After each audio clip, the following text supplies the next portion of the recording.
السلام عليكم ورحمة الله وبركاته. ازيكم؟ عاملين ايه؟ وحشتوني قوي قوي قوي قوي. قبل ما بنبدأ وقبل ما بنعمل اي حاجة هنسمي الله ونصلي على الرسول ونقول السلام عليكم ورحمة الله وبركاته. ما تنسيش تصلي على الرسول، دي امانة. عشان انتي تاخدي حسنات وانا اخد حسنات زيك. تمام. النهاردة يومنا عامل ازاي؟ يومنا جميل قوي وحلو، وهنعمل اكل حلو قوي. كل الاطفال بتحبها وكلنا بنحبها وبنروح نشتريها وبندفع فيها ارقام ارقام مهولة. معانا طبق بقى اللي انا فضيته ده اهو.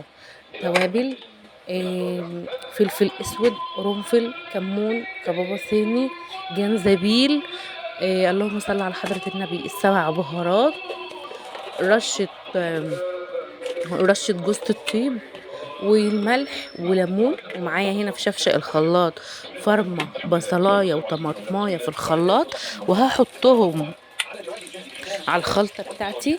ومعايا اللبن الحليب. واسفة على اي ازعاج حواليا، انا بقالي يومين عايزة منتج الفيديو ده مش عارفة.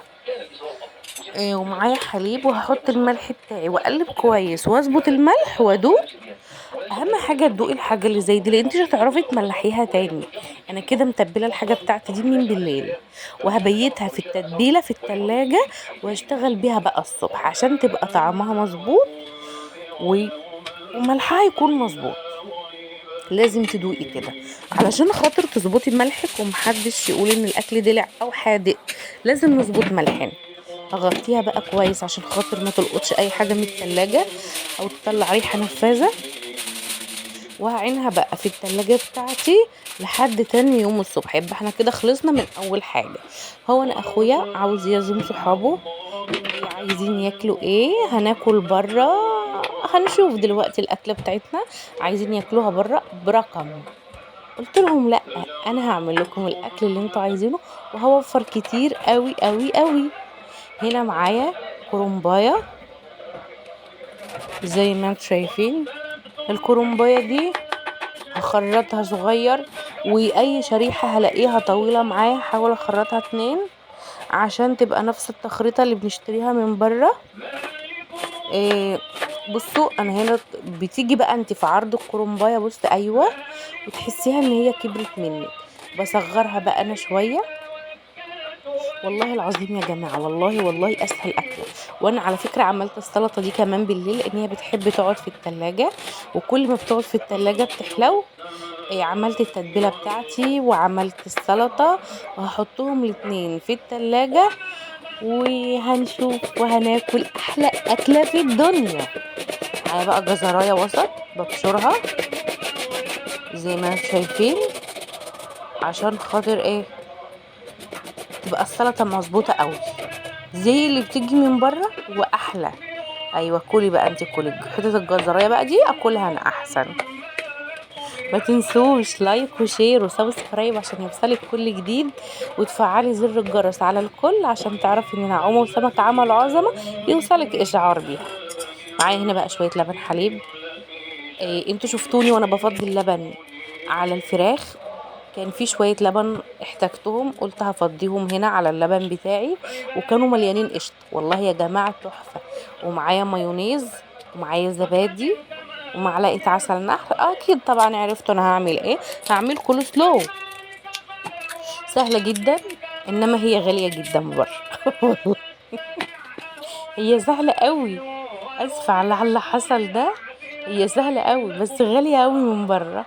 معلقتين عسل نحل، انا بحبها مظبوطه، ما بحبهاش مسكره اوفر.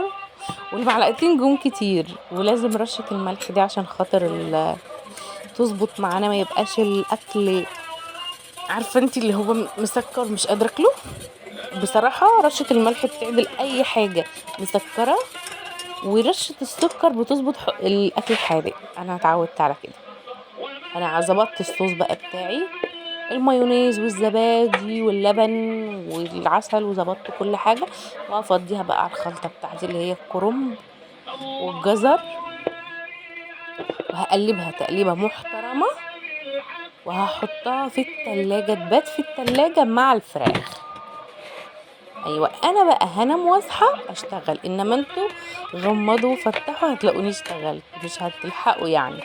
هنا بقى الوهله كنت متخيله ان الصوص قليل، انما الصوص طلع مظبوط قوي قوي قوي.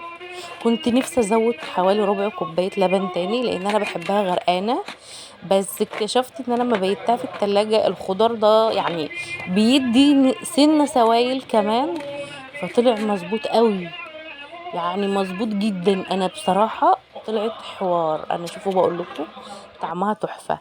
هنا بقى انا هنام واصحى اشتغل، شفتوا بقى انا صحيت، انما انتوا يا دوبك كل الفيديو على بعضه. هنا بقى جه وقت الغدا بتاعي، هولع على الزيت بتاعي يسخن، هفضي ازازه زيت في حله، ونركز قوي في التركات اللي جايه. انا بفضي ازازه زيت في حله، مش هينفع اقلي في طاسه الا لو هو غويط وليه غطا، علشان خاطر انا لما بقلي في حله انا بلم كميه الزيت اللي عندي في حله صغيره وبقلي فيها عشان قطعه الفراخ اغمرها.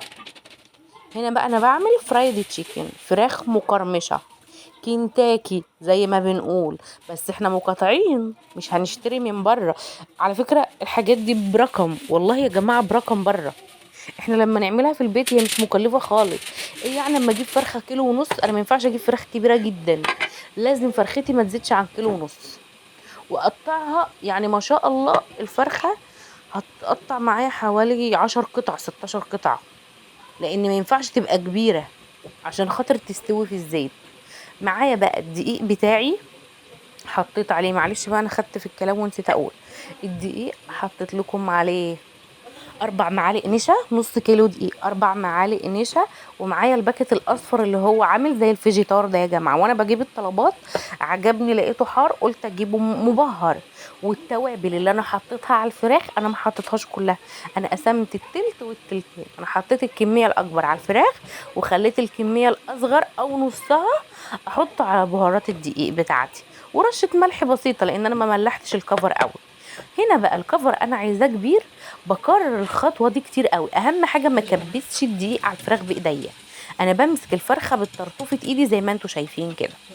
هنا بقى هطلع البطاطس المحمره الاول عشان قبل الزيت ما يتوسخ من الفراخ، وهدخل بقى في القليه.